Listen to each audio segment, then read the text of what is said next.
who's back. Hey. If you're on YouTube, you can actually see who's back right now. Guys. It's our good buddy Andrew. It's been a couple weeks. Before we get into anything else, Andrew, anything we talked about over the last couple weeks that you want to talk about? We want to start there, huh? Sure. Okay, 2 weeks ago, I didn't listen to last week yet. Sorry, to Be the Church listeners. Ben and I are very offended. Yeah. Well, that's what I'm here for. 2 weeks ago, you taught. What was the subject? Something on. It was a follow up. We had talked about the COVID thing. Remember? Yeah. It was how to research, how to know what sources are accurate. This is a good one too, because even today I was listening to a podcast where somebody was talking about how and we all know this. You can find an article to back up whatever you want to believe. Exactly. So like a study that will. Yeah. An Israeli study about COVID or a CDC study about COVID, depending on where you're at and stuff like that. So, it was on how to know what research to follow. Yeah.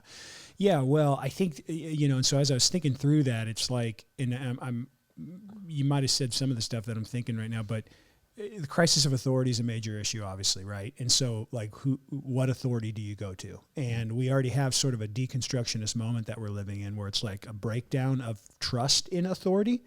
But then you add to it institutional issues that we have, let's just in the United States, a lot of our historic institutions that are now becoming more distrusted, okay? So, and when you have major events, a major election cycle that's contentious, or the last 18 months, COVID, right? Major pandemic situation. When you have those kind of major events, it doesn't necessarily like create these issues in culture. I think it just shows where the fragmented things are, right? So it just kind of reveals how divided we are.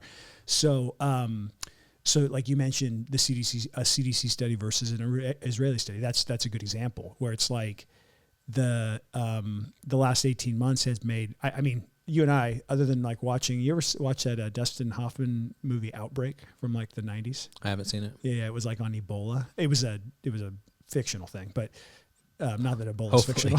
Yeah, no, but it was like an outbreak. It was like monkeys came over from Africa, bit people or something, and then the Ebola virus, and it was like a big pandemic movie kind of thing. You never saw that? I don't think so. Yeah, you should watch it. I probably wasn't allowed to. After COVID, yeah. So I think it was Dustin Hoffman and someone else was in it. But anyway, so but thinking of the CDC, other than like watching it and seeing something in a movie refer to the CDC, like how often did you think of like, oh yeah, the Center for Disease Control? What do they do? How are they funded? What do they?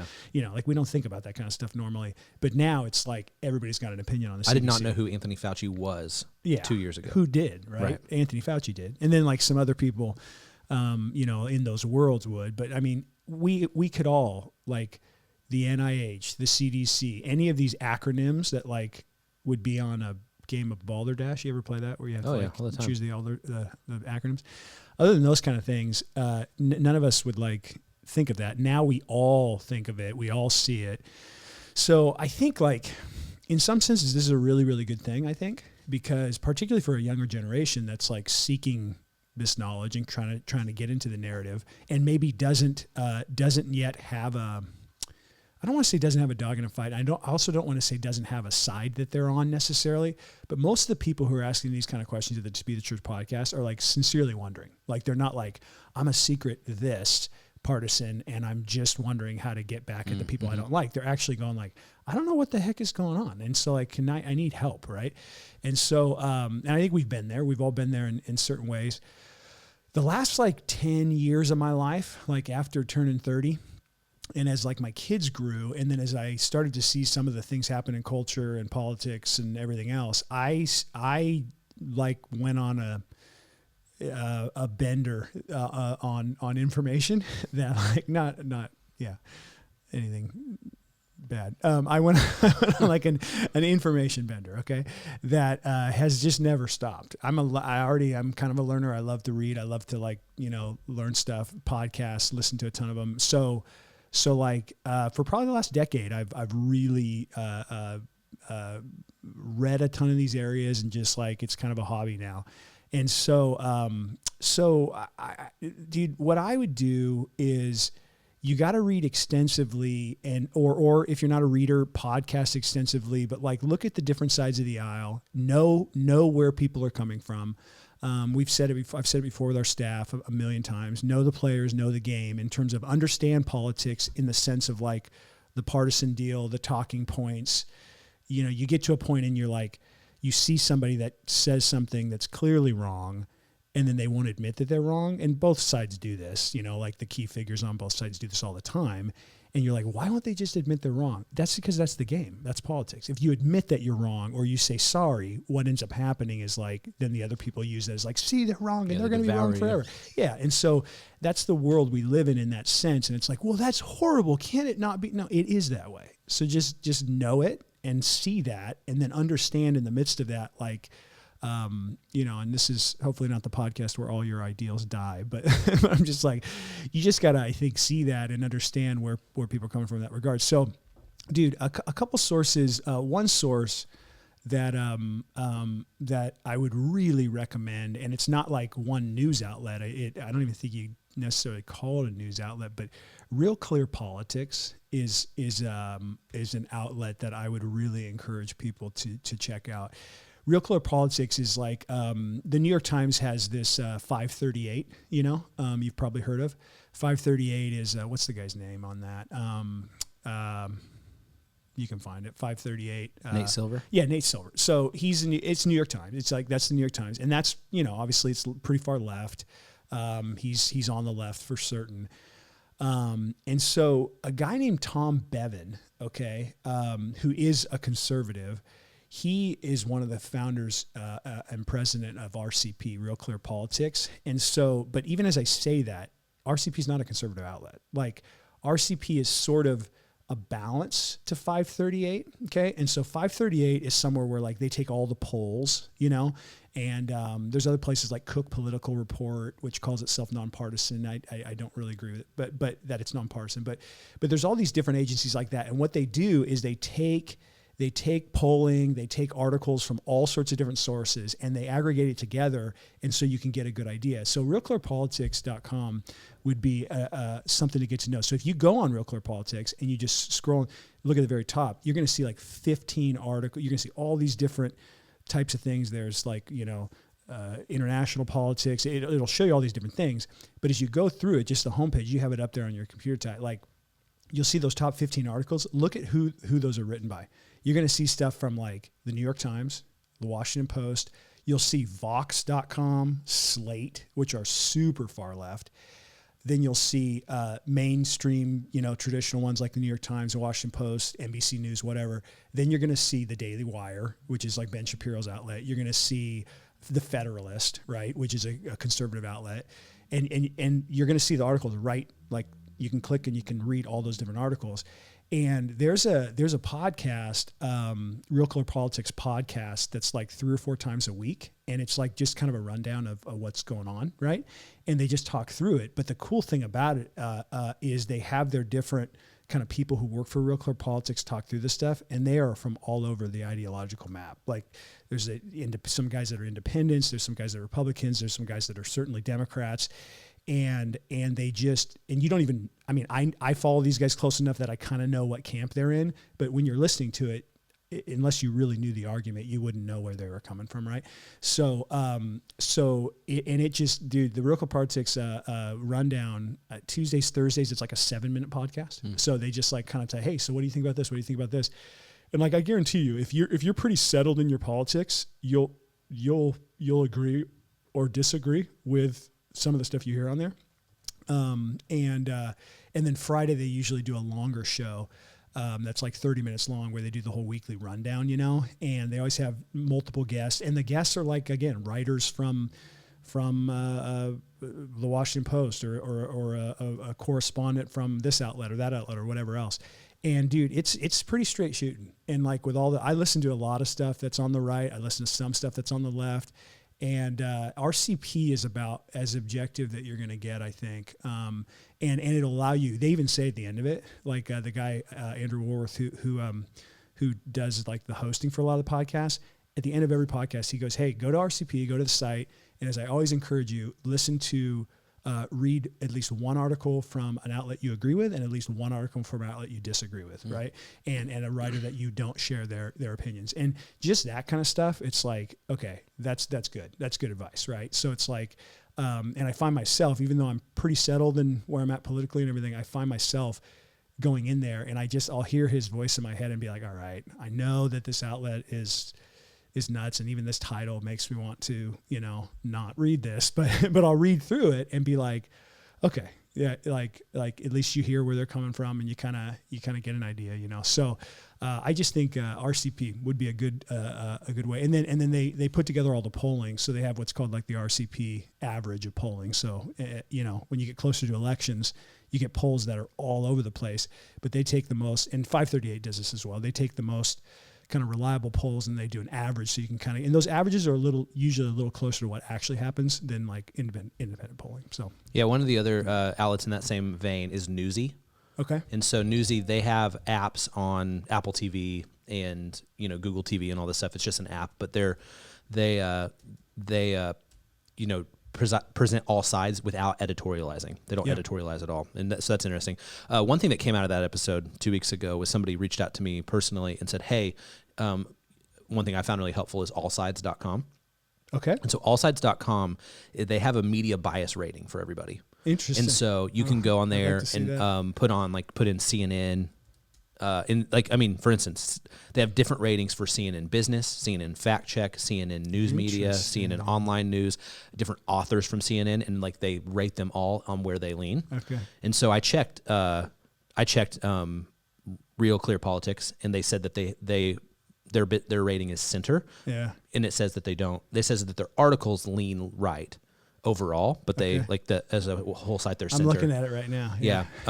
It's interesting. Yeah. And just knowing these outlets, because I mean, as you look through these outlets, I'm looking at the page. It's allsides.com, media bias /media/ ratings. It's right. You can get it from their homepage.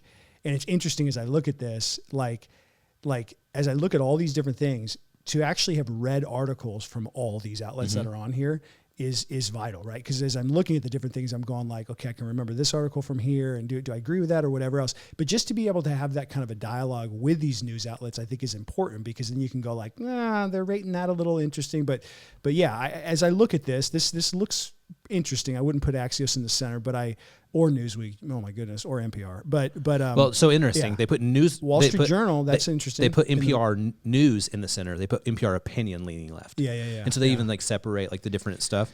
But yeah, as I've gone through, it's been interesting. There was a chart a couple years ago that did this kind of like media bias, and it showed left to right.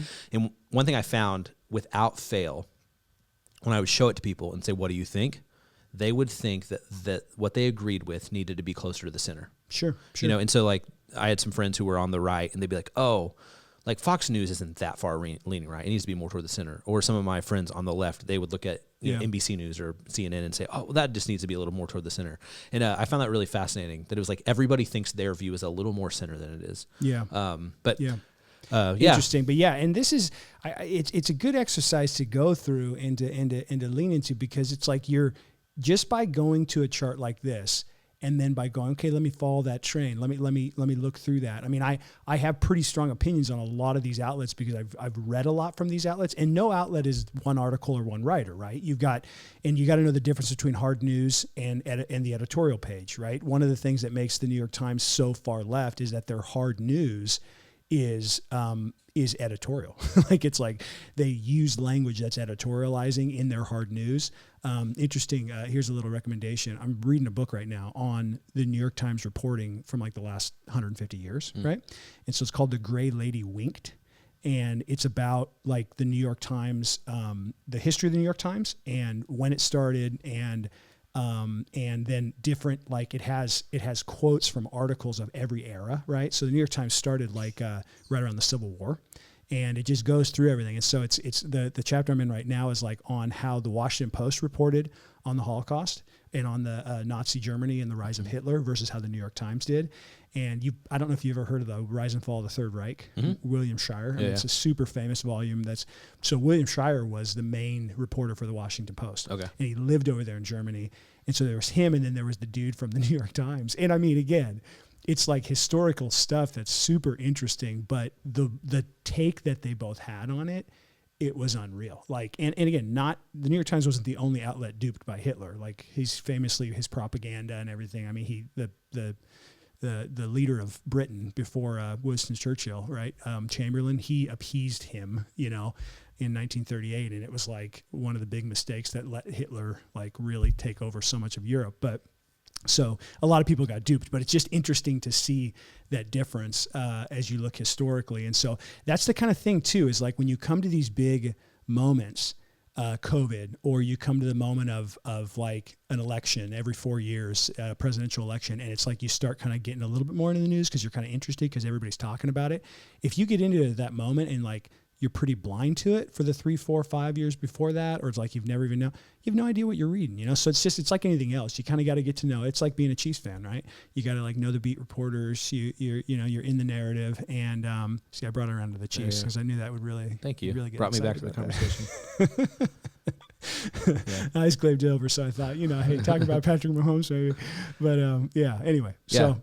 Well, it's good to have you back on the podcast. Totally. One of the things that's happened since the last time you were on the show is that we have a new job opening here at Northwest Gospel Church. Big time. So if you are maybe you're local and you're just looking for different types of jobs, we have a few jobs open here at Northwest Gospel Church. Check out nwgospel.com/jobs. We have an executive assistant position open. We have a kids ministry assistant open. Maybe there's even a couple more there, but the big one right now is we are looking for a new music minister. Yeah. Here at Northwest Gospel Church. And so, our East Vancouver campus specifically. Yeah. And let's talk about that for a minute because. So what happened to Max, dude? I mean, we've been making fun of him for so many years. Did he finally be like, I'm out of here? Like, he couldn't handle it anymore.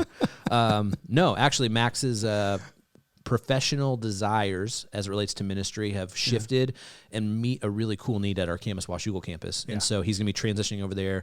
Ben, who's normally on the show with us, he'll be his first full-time ministry hire there to where he will be. Wait, so that's the weirdest phrase I've ever heard. His professional desires shifted. So is that like coach speak for like I booted Max or like what? No, I mean, so what I've noticed with Max over the last few years, year and a half maybe specifically, was that so Cody, who's on the other end of the camera right now, if I happen to mosey into Cody's office and he's not working on a specific NGC project, he's probably looking at something about a camera or a lighting fixture, or he's deepening his knowledge in the area that his ministry is in, right? And he's really good at that. Actually, one of our the best employees I've ever ever hung out with in that regard. Favorite. He's like always knowing new stuff, and I'm not just saying that because he's in the room right now. I'm serious. I really am. I wish we had a camera on you right now. This moment, I love this moment. No, but when I walk into Max's office over the last 18 months in that same regard, he's reading preaching books. Yeah, and he's theology, and he's working on his MDiv, and those professional desires, if you will, are not based on music and guitar stuff and leading musicians and stuff like that, but more in preaching. And so he's done a good job with the music stuff, and it's not suffered or anything like that, but his desire has been to go into a more of a ministry role. And one of the ways I would say this is that you look at almost any. Well, when you say more of a ministry role, you mean more of a a traditional pastoral associate pastoral. There we go. That's a better way of putting it. Yeah. But when you look at somebody who does music in the church, there's usually two types. Yeah. There's the musician who loves the church, and then there's the pastoral person who happens to play guitar. Yeah. That's the way I am. Yeah. Bass guitar. Yeah. I still have yet to see this. You claim it. But Max is definitely has that desire to pastor people and uses the guitar to do so. Yeah. Rather than this guy who loves music and loves creating music with people and loves the church. Yes. And so that there's a way shorter shelf life in church music for the guy on this side. The person who's pastoral who happens to play guitar. Yeah. And they oftentimes desire to get into more of a traditional pastoral ministry role, overseeing people groups or preaching or running, different elements of ministry that aren't and this is a bad word for it, but the performative side of leading music on a Sunday morning. And so, which is real. Yeah. And so, we're just kind of at that point. And so we're excited to be able to send Max over to Camas Washougal as that church is growing and bursting through the seams. But then also for here at East Vancouver to find the next person who can love that music so much that they can take it to the next level. Dude, so, and I mean, I was begging the question on it because I know the whole Max story, obviously I'm a huge part of it, but it's and it's super healthy. It's a super healthy, we get used to in church circles, transition occurs, and if you're not a part of a church that has done transition well, or if you've been a part of negative transitions or whatever else, a lot of times when transition occurs, people can be like, what's going on? What's really, and those kind of things. And, professional desire shifted is like a super funny thing. That'd be a great euphemistic way to be like, I just fired the guy. So you like meet with them and like, hey, your professional desires are shifting at the end of this meeting to not being this, but to working at Burger King. but no. So, Max, dude, he's been with us how long? I mean, 7 years? Yeah. And he's only like 12 right now. So he got here when he was 5. And he was in the nursery ministry at first. like as one of the constituents. But no, it's cool too, because like Ben, obviously, we hard launched we merged with that church 4 years ago now ish, and or 3.5 or whatever, and soft launch in 2018, but then we hired Ben and hard launched in February 2019. So they're almost to their 3 year. Mm-hmm. And Ben's been, again, full-time there the whole time as the lead pastor. And the church has grown, not only so healthy, but also it's grown significantly in terms of the amount of people going there. And he's had some great ministry associates that have like been real part-time in kids and in music for a time. And so it's just at the point where we, and it's been cool to see too, because Max and Ben's relationship has always been really solid. Like they were friends pretty quickly, and they've always been pretty well connected in that regard. So to meet the need for Ben over there, as well as like to hit the trajectory, Max started his Master of Divinity degree that he's been working on from Midwestern Baptist. That's been a part of that reading, that studying those things. He's been preaching more at Camas specifically, and starting to explore that area. And so, but he's still musical and obviously everything else. He didn't like forget how to play guitar. So he's going to be helping with that over there as well, and just be doing a lot of stuff. And as a smaller church dynamic, you're going to be more of a generalist. So he's going to be a guy to fill a lot of the gaps that are there at this point. So Ty, now let me ask you some questions on this side of it. Because if we didn't lose you in the first 15 minutes of talking about random news stuff, and you're still with us for all the fun Max jokes. You mentioned the dude. Well, two questions. First question is, you mentioned the guy who's a pastor's heart, but just happens to play guitar. And then you mentioned the other one, which you said is like somebody a musician at heart who loves the church. Who loves the church. When I hired you almost 9 years ago now, fresh-faced Tyler. No, I mean, you still had a beard. I know. I had a beard since I was 9. I shave it in the morning. It grows back by afternoon. I'm just picturing you in the nursery as a constituent at 4 years old with your little beard going on. So if there's to be the church listener that could help us out online by putting together Tyler at 4 years old with a beard, that'd be awesome. But dude, so you 9 years ago, which were you? Oh, definitely the musician who loved the church. Exactly. And but what are you now? Well, it changed over time, and that's abnormal, I think. I actually told another guy in the town here that if I don't have a guitar in my hand, I don't work at a church. Mm-hmm. I told him that like a long time ago. Wow. And you don't have a guitar in your hand right now. he reminded me of that like a year ago. Okay. And he was like, "Hey, remember that?" And I was like, "Yeah, things have changed. I've changed. I've grown up, and I've just changed. Yeah, it's been a shift in me." Okay. Yeah, dude. So, and the reason I wanted to ask that, because the second question is, what are we looking for at East Vancouver here, size dynamic wise, everything else? I have an idea. I want to hear it from you first, though, but I wanted to circle back around to that first concept. Yeah, I would say I lean a certain way on this, but I'm not convinced of it. Okay. So I would say I would love to have that musician who loves the church. Mm-hmm.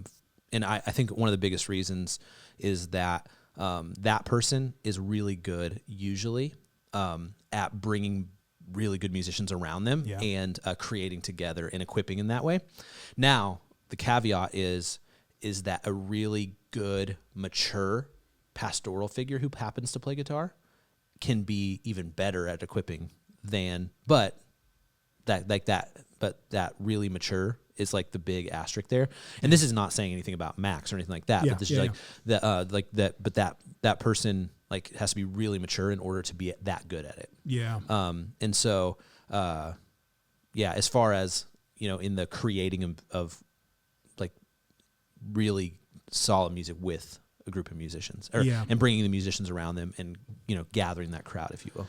Yeah. When we hired you, And I mean, so many years ago, like it was me that I had a group of people that were kind of speaking into it a little bit, and just people who within the church who were in leadership and stuff that I wanted their eyes on the process. But I mean, I really made that decision, not unilaterally, but like without counsel from others. But I effectively made that hire. Some of those people on that team did not like me. Yeah, you're welcome. So but what I'm saying though is that like I was looking for a creator, a musician that loved the church. And that's what we got, right?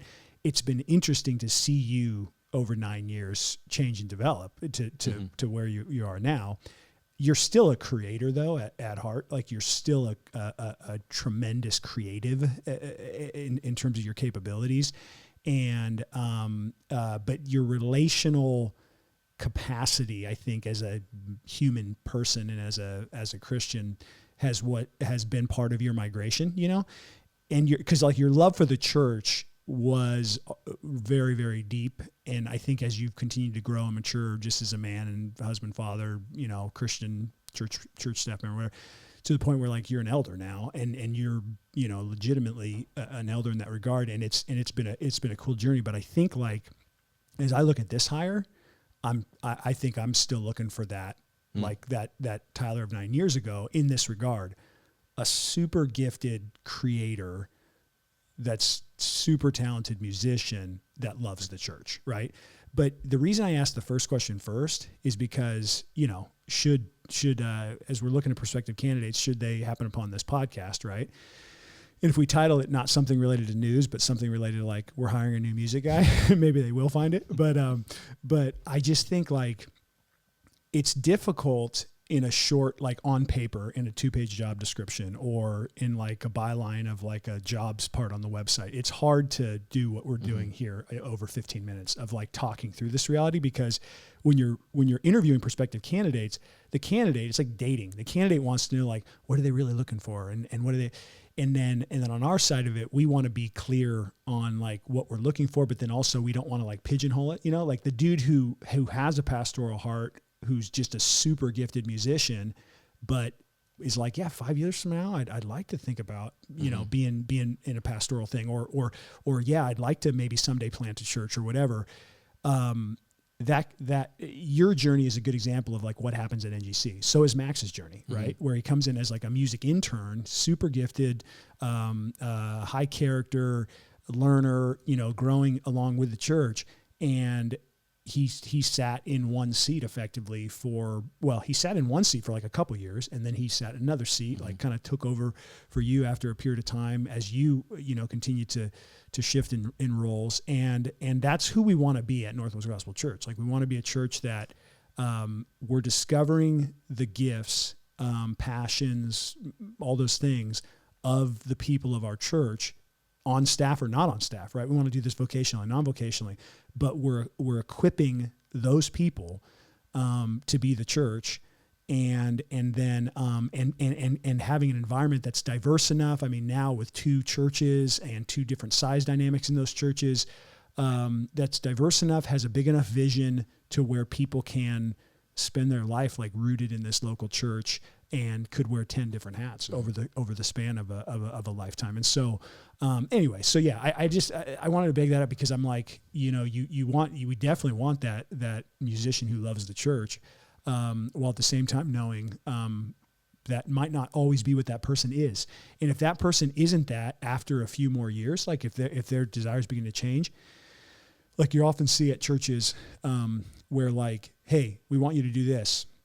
And as long as you can do this to the degree that we want you to do it, like you're good. But, if you should grow and have different, then it's like, no, you're out, and we're just, that's not who Northwest Gospel is. Right. So anyway, that was something I was thinking through. Yeah. So maybe you're listening to this and you're like, hey, I think I might be that person, that. Hey, good to meet you. Hi.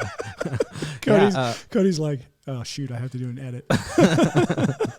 No, keep it in. We want our true selves to shine. But hit us up. You can go to nwgospel.com/jobs. If you want to see like an example of what music normally looks like here and that job description, you can go to nwgospel.com/NGC music. And that's where that stuff is living for this hiring process time. And so feel free to check that out. We'll put those links in the show notes. But yeah, we'd love to hear from you. Or maybe you're listening to this and you're like, oh, dude, I know the perfect person for this type of role. Like my friend Todd, man, he'd be awesome at that with 2 Ds. Todd with 2 Ds. Has to be. We're not hiring no Todd with 1 D or 3 Ds. But so we'd love to hear from you. nwgospel.com/jobs. If you're local and maybe you're thinking about maybe a more administrative role, maybe go to our church, check that out as well. If you have questions for the podcast, hit us up. podcast@toBeTheChurch.com is the way you can do that, or you can do it on social media @toBeTheChurch. Andrew, good to have you back. Yeah, dude, good to be here. All right, have a great week, everybody.